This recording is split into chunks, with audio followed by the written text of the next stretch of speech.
I run sales organization. It is my superpower. And I'll tell you, one of my biggest training tools are training video. You can't have someone just read. And there's so many nuances, so many. And so what I do is,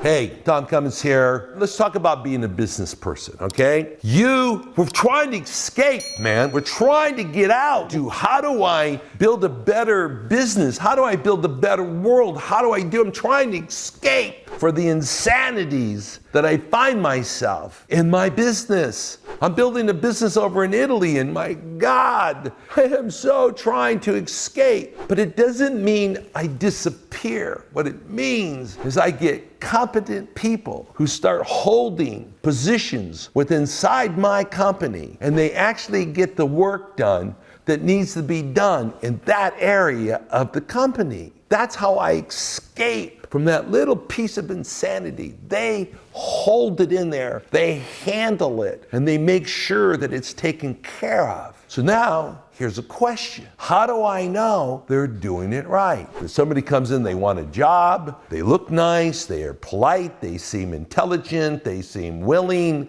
and they want to go to work, okay? Unless there's somebody who's going to be like in accounting, bookkeeping, working the computers, it's just I'm going to use the term normal, hardworking person who wants to do more in life, okay? How are you going to get them on job? How are you going to get them working? How are you going to get them going? Okay? You need to be able to say, here's how you do this. You do this, you do this, you do this. And then later on, something's going to happen. It doesn't go exactly right. You go back to that person again, and you go and you do this, and you do this, and you do this. And then you come back again and you repeat it, and you go, you do this, and you do this, and you do this. And bro, this is the deal. This needs to be in writing. You can't just verbally say it, because I have areas of my companies that are being ran by other people now. And they take this thing that was written into policies, we call them actually training letters, right? And they show to them, they go, look, it says here, you do this, and you do this. And you repeat it again and again and again. And I'll tell you, man, there is no other way to get through this here. Now, this is why it's so important. Now you ask me, how do I find the motivation? Because I'm telling you, here's my motivation. I'm tired of being where my company drives me insane, all right? I've owned multiple companies. I'm either on the board of directors or the CEO of many amazing companies. And they have a tendency to want to drive you crazy. And the only way you get out of that insanity, you get out of that craziness, is you write it up. How is it that you do this, this, and this? And you use that. We have in our companies checklists. Okay, here's step number 1. Here's how you do it. Boom, boom, boom. It has the instruction. Do this. They initial that they do that. Then we have step number 2. Here's what you're supposed to do. And then they initial, they did it. These are things that get done, I don't know, I'm going to say something like, if you're going to reconcile a checking account once a month, you don't do this every day. And there's certain steps that need to be done so you can actually make sure that your checkbook got reconciled with the bank once a month. So you write a checklist. Now here's the point you ask, how do I find the motivation of getting it done? Is I don't do it. I got the person who's my bookkeeper, who's my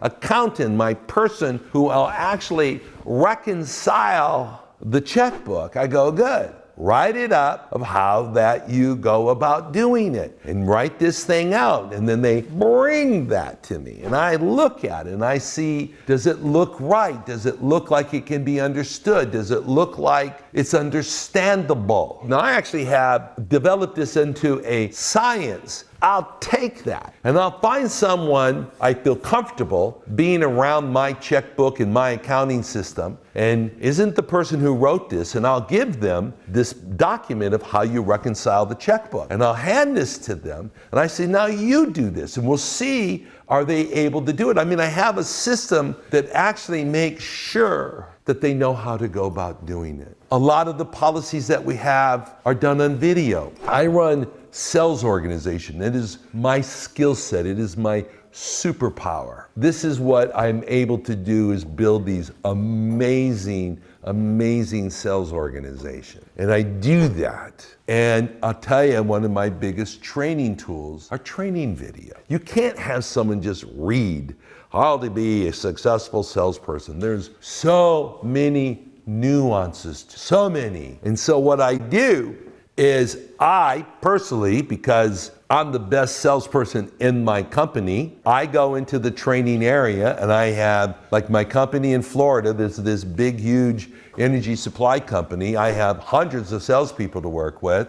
And what I do is I go, give me guys who are having some trouble. Let me know what's going on. Get me over there. And I bring them over to a certain area, get the cameras. Just like right now, I'm looking at 2 different cameras. We put the cameras up, put the microphone on, and I go, good. So let's talk about your sales skills. Show me what you do. And we've worked out some routines that I can see and learn where their weak spots are. And I watch them, and more importantly, I listen to them. And I listen, and I can go, that's where you missed it. That's where you screwed up. And then I correct them, and I make it real for them. And I show them how to do it right, or explain to them how to do it right. And I go, now, do it right. Come on, let's get this right. And they keep going. And I'll tell you, it's interesting, right? You put someone in this demonstration where someone pretends to be the customer, this person's being a salesperson. I make them stand back to back so they're not looking at them. I run a telemarketing room so they can't see the person, so they have to use just their voice. And we go ahead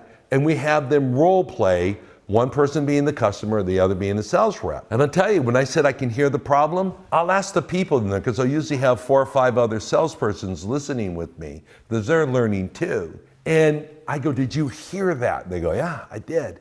It's obvious, man, it's obvious. And this is these ways I go about doing it. And I'll tell you, the third thing I gotta say is, there's this phrase that we use in life, and not just in business, shit happens. Okay? Stuff happens. And it isn't always pleasant. You have, oh wow, didn't see that come in, and it's just not okay. And what occurs is you go in there and you jump in and you handle the situation, you handle this mess, you get it all sorted out, and you go, whew, we survived that. Now, I'm gonna tell you something, man. I would probably say a good 50% of the policy I have in my company comes from that exact situation.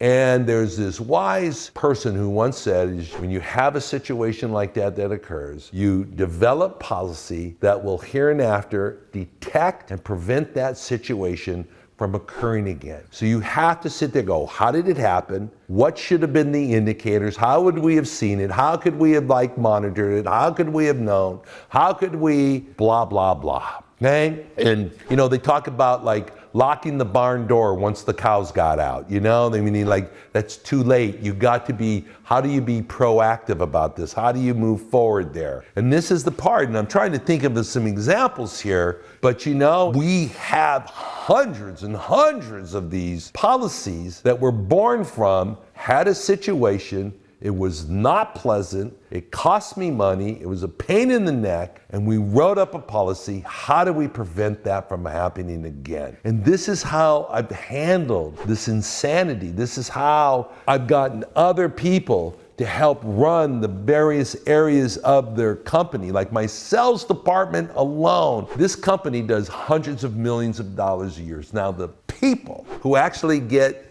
the electricity and the natural gas to the customers all over the northeastern United States, believe it or not, is 10 people, maybe 12, right? 10, 12 people to actually provide the product that I'm selling. Now, that operation probably going, I'm just gonna come up with the number, 200. 200 employees, just as a number. So out of that 200, 10 of them are actually handling this. The 190, guys, they're all about How do you hire a salesperson? How do you get them on the job? How do you make sure they're doing the job? How do you take care of the job?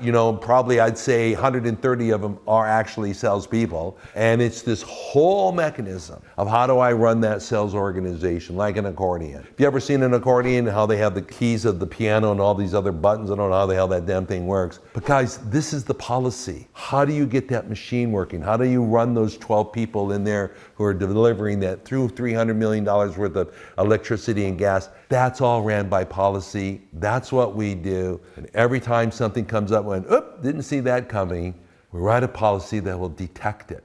And we make sure that everybody knows it, and we watch it, and we make sure that we get it right. Okay, guys, peace out, and I will see you next time. Thank you so much.